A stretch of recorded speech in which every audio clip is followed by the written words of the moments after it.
لوگ کہتے ہیں نا ترقی چاہیے، کامیابی چاہیے، برائٹ فیوچر چاہیے. خدا کی قسم جس کے ماں باپ اس سے راضی ہیں نا، جس کے ساتھ ماں باپ کی دعائیں ہیں، اس کو پھر ترقی سے کوئی نہیں روک سکتا. اس کے بیڑے پار ہی ہونے ہیں.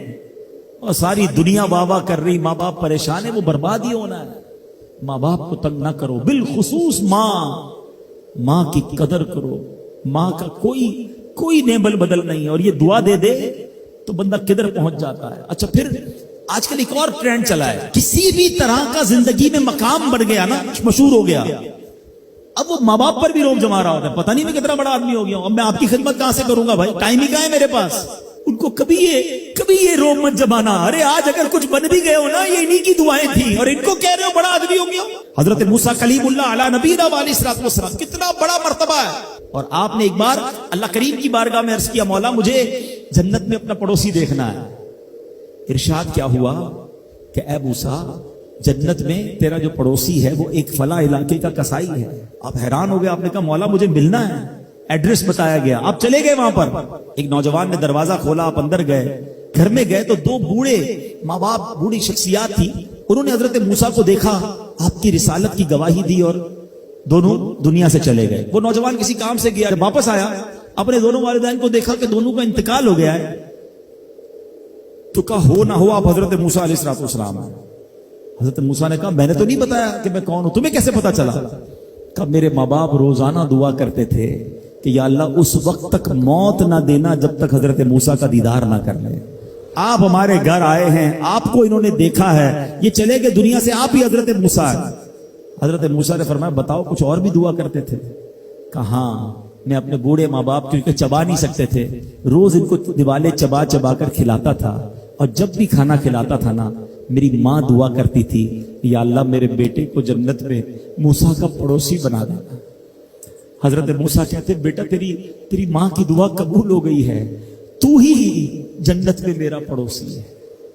یہ ہے ماں کی دعا، اور یہ وہ دعا ہے جو بن مانگے مل رہی ہے، جو ماں کے دل سے نکل رہی ہے. آؤ میں بتاؤں کچھ بڑے آدمی، واقعی جس کو کہتے ہیں بڑا آدمی کون ہوتا ہے. امام اعظم ابو حنیفہ رضی اللہ تعالیٰ سے بڑا تو کوئی نہیں نا، کتنے بڑے وقت کے امام ہیں.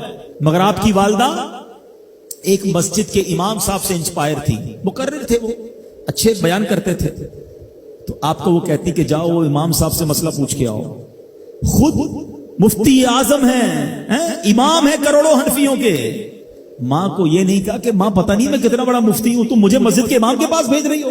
آج تو یہ ڈائریکٹ جواب دے دیتے ہیں نا، مجھے پتہ نہیں میں کون ہوں، مجھ سے بحث کر رہی ہو، اتنی کتابیں پڑھی ماں، تم نے تو پڑھا ہی کچھ نہیں. ابو جان آپ کو دنیا کا کیا پتا، مجھے پتا ہے. سنو امام اعظم، یہ ایسے نہیں بنتے بڑے لوگ. ماں کو کہتے ٹھیک ہے ماں، مسجد کے امام کے پاس جاتے، اس مقرر کے پاس جاتے. وہ کہتا حضور آپ مجھ سے مسئلہ پوچھنے آئے، آپ دنیا کو مسئلے بتاتے ہیں. کہ کیا کروں، ماں نے بھیجا ہے. کہ حضور جو آپ بتا رہے ہیں مجھے آپ ہی مسئلے کا جواب بتا دیں، وہی میری طرف سے ماں کو بھی بتا دیں.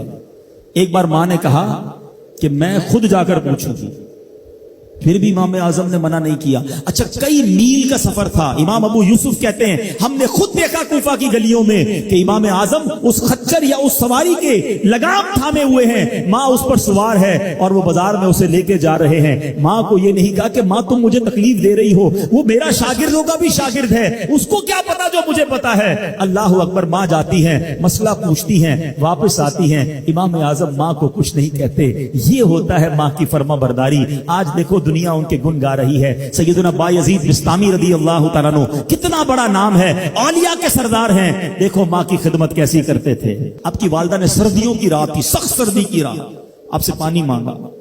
حضرت بایزید بستامی ماں کے پاس پیالہ لے کر گئے تو ماں سو گئی تھی. ماں کے سرہانے پیالہ لے کر کھڑے رہے، رات بھر کھڑے رہے سخت سردی میں. پانی تھوڑا سا آپ کی انگلیوں پر گرا تو وہ پانی برف بن چکا تھا. ماں کی آنکھ کھلی، دیکھا بایزید بستامی بستر کے کنارے کھڑے ہیں. کہا بیٹا کیوں کھڑے ہو؟ کہا ماں آپ نے رات پانی مانگا تھا نا، اس لیے کھڑا رہا کہ نہ جانے کب آنکھ کھل جائے. اب جب پانی دینے کے لیے پیالہ الگ کیا نا تو وہ برف چمڑی سے چپک چکی تھی، تو جب وہ برف الگ ہوئی نا ہاتھ سے خون نکلنے لگا. حضرت بایزید بستامی رحمت اللہ تعالی کی ماں نے جب یہ دیکھا نا کہ بیٹا ساری رات کھڑا رہا اور اب اس کا ہاتھ بھی لہو لہان ہو گیا. حضرت بایزید بستامی کی ماں نے پتہ اس رات کیا دعا دی کہتی یا اللہ میں اس سے راضی ہوں، تو بھی اس سے راضی ہو جا۔ دیکھو کیا مقام ملا، اولیاء کرام کے سردار بن گئے۔ یہ وہ دعائیں ہیں جو دل سے نکلتی ہیں۔ ماں باپ کی خدمت ایسی کرو، اب کہو نا، ان کے دل سے دعا نکلے۔ جب وہ دعا نکلے گی نا، پھر وہ کام بننے آپ سوچ نہیں سکتے۔